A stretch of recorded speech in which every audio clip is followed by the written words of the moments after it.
to ChicagoMotorCars. Today we're going to spend some time with an absolutely immaculate 2009 Ferrari F430 Scuderia.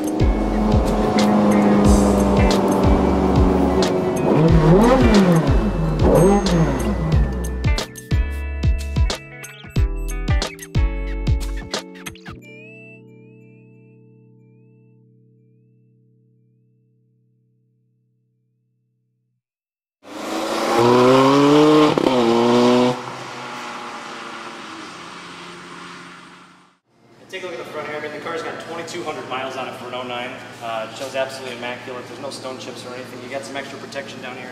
There's a little divot here in the plastic that covers it, so it's actually not damaged. But other than that, the front is absolutely immaculate. This being a Scuderia, the car is a little bit more aggressively styled. You can see you got what would be considered the challenge grille here, as well as a set of factory xenons. But you can see that lower lip there. All functional as far as aerodynamics are concerned. Now on the side here, you can see you got a actual vented air intake. This functions for one of two things. It's brake cooling as well as the aerodynamics of the car. It will aid the aerodynamics because you actually have two intakes right at the back that at the right speed will channel air from here to the rear. This does have a custom set of 20-inch, looks like a three-piece set of Novatec wheels. And as you can see, they're paired to the Brembo carbon ceramic brake calipers here, which make for an unbelievable setup. Ferrari badge right there. But this is Avis white, or Bianco Avis, if you're on the other side of the pond. Ferrari factory shield there, and the carbon fiber mirror housing, again, part of the Scuderia. But tinted all the way down. The contrast of the black tint all the way around the car on the Avis white, I think, is really remarkable. And on the rear here, Michelin Pilot Sport Cup tires all the way around, and again, carbon ceramics in the rear. On here you've got a 315/25 ZR20, but probably about 80% left of that tire. Very, very aggressive tire, but it doesn't look, if you look at the edges of it, it doesn't look like it's ever been tracked, which is obviously a huge plus. Around the rear, you can see again, challenge grills give extra venting. They are blacked out set of rear taillights here, and carbon fiber surround everything. Proper F430 Scuderia badging right from the factory. The twin outlet exhaust here is a little bit different than what you're going to find from your standard F430.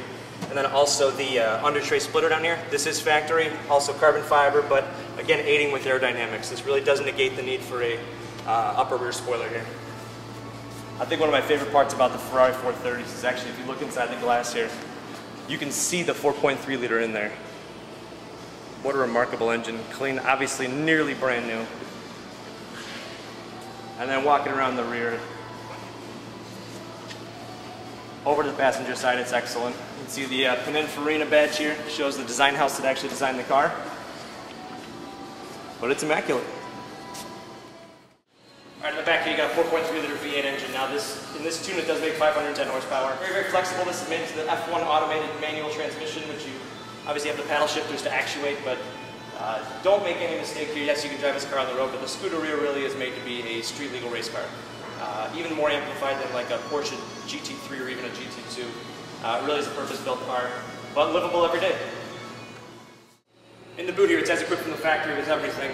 You've got the Ferrari factory car cover as well as a battery tender, so if you're going to let the car sit for a little bit, it'll keep it trickle charged.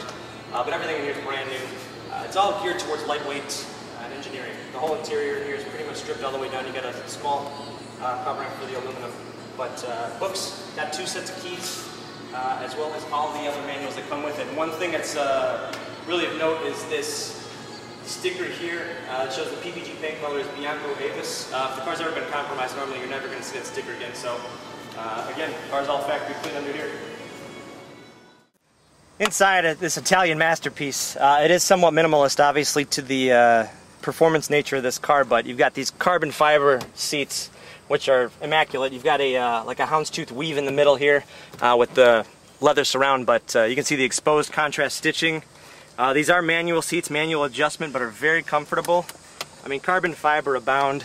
Take a look at that floor down there. You've actually got aluminum floorboard. It's very, very simple and very plain. But the step in, if you can see, I'm a 6-footer here. I'm gonna drop myself right in. It's actually really easy to get in and out of. But once I'm in, I mean, this steering wheel is so purpose-built. Again, the Manatino's right here with all the settings for the traction Engine start, you just hit this button once you got the key in right there. But it is a manual tilt and telescope, so you can pull it out, find the right spot. Carbon fiber all across the dashboard. You can see the stitching above the gauge cluster here, and the yellow tachometer right in the middle gives you pretty much all the information you really need to drive this car fast. Just a couple of functions here. You've got your headlamps are actually on your turn signal stalk here, and you've got the carbon fiber paddles, downshift on the left, upshift on the right. Below that you'll see they added a set of Alpine speakers up to the front here, which add to obviously a lot of the sound. The stereo is an option from the factory in here, so people can do that to their heart's delight. You can tell from my driving position here, I mean, I'm very, very comfortable. I've got more than enough legroom. I actually moved the seat up to get comfortable with my 6-foot stature. You've got an Alpine in-dash CD here. Power window switches are right there. Automatic climate system, just put it on auto, set it and forget it. It'll take care of it. The air conditioning's blowing ice cold on this hot Chicago day. Below that you got two custom pieces here. This is actually part of the chase cam, which is mounted in the top of the windshield there. And that will actually record the time you spend on the track, so you can actually critique what you have. It's already built in for you. This is a tire temperature monitoring system. With tires like this, especially Pilot Sport Cups, they are very, very aggressive, almost gumball-like when they're warmed up, so you do want to make sure that if you're on the track, you're taking care of that temperature. You got the fire extinguisher there with the leather case as well. There's a second remote here for the stereo, although I'm not sure you'd necessarily need to use that. Carbon fiber console here with the reverse function. All you do to put it in reverse, press the brake, hold reverse, it'll beep, it'll show you right there. Automatic function, it'll do all the shifting for you. This right here will change the suspension damping. If the Manatino is set with everything off, it'll go on the hardest setting, but you can still manually select this all throughout the entire use of the car. Starting the car simple. I got the key in the on position. We'll pull both of these back for neutral.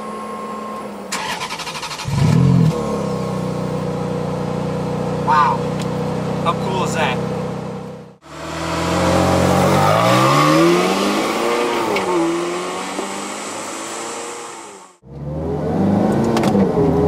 F1 super fast. This is how quick those shifts are. You'd think this car was a DSG by how quick it shifts.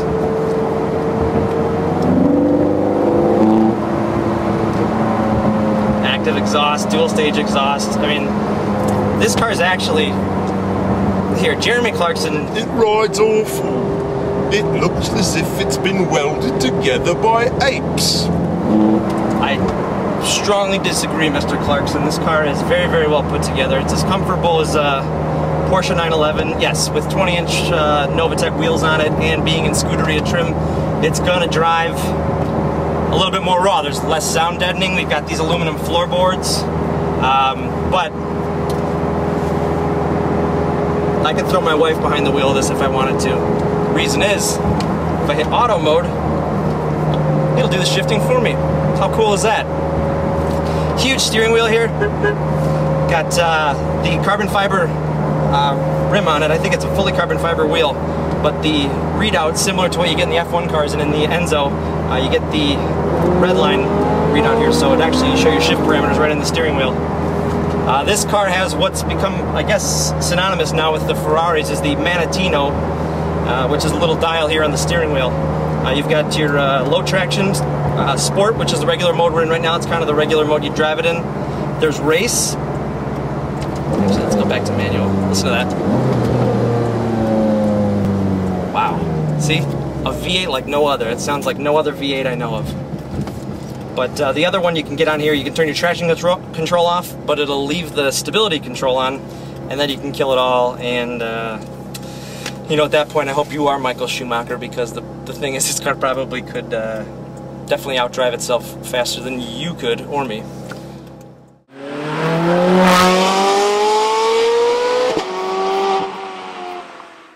I could talk all day about how leisurely cruising is effortless in here, but with the active exhaust, here's what you don't get to hear on Top Gear. That's fourth.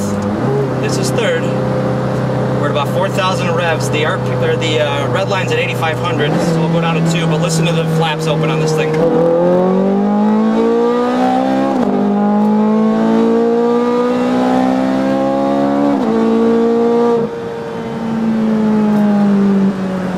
carbon brakes. Holy Lord. It almost feels as if they're not power assisted. It's that natural. Holy cow.